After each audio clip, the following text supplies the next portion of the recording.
speaking about Medicaid and SNAP.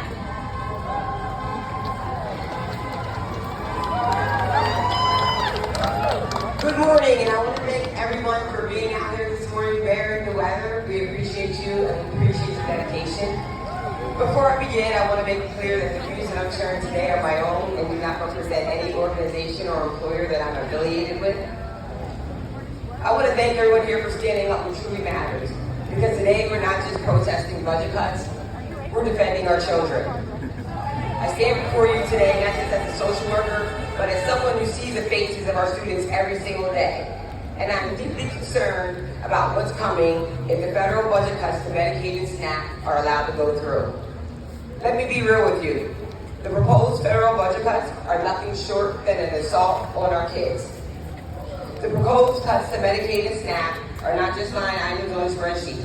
They are a direct attack on the health, safety, and dignity of children across this country and in our very own community. When we cut Medicaid, we're cutting a lifeline. We're talking about kids who need counseling because they're dealing with trauma, kids with disabilities who need speech therapy or physical therapy to keep up in class, students with chronic illnesses who need regular medical care just to function. When those supports disappear, it's not just their health that suffers, it's their education, their confidence, and their future. SNAP's not a luxury, contrary to what some people believe. It's breakfast before a test, dinner after basketball practice. It's what helps a single mom working 2 jobs make sure her kids don't go to bed hungry. It's the difference between a child who can focus in class and one who is distracted by the gnawing pains of hunger.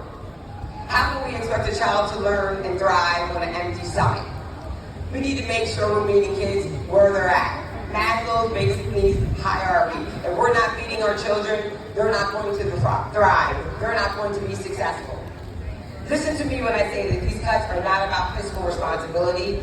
They're about misplaced priorities. And to be completely honest, this budget isn't about saving money at all. It's about sacrificing kids to protect corporate profits and political agendas.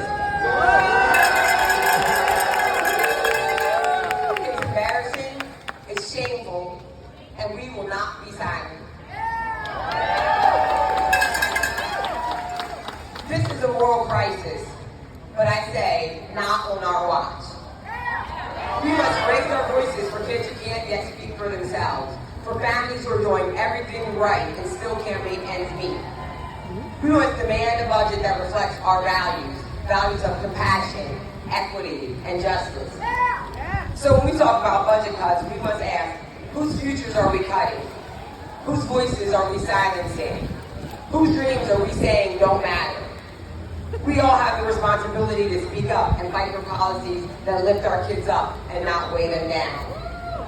This right here, right now, is a call to action. So today, let's send a message to every lawmaker. If you come for Medicaid, if you come for SNAP, you're coming for our children, you're coming for people who are marginalized, you're coming for the elderly, and we will remember that when we go to the polls. We cannot balance the budget on the backs of children and people that need it the most. Stand up. Don't be silent. Make sure your voice is heard. Please go to the public poll booths to give your opinion, and make sure you visit Donation Alley. Your donation will go right into this community, and that's important. The money that you donate today will stay right here and support people that need it the most. Thank you.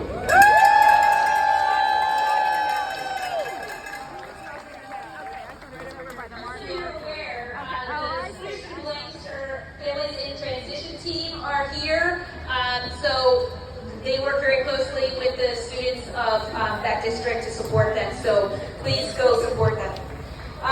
Next up,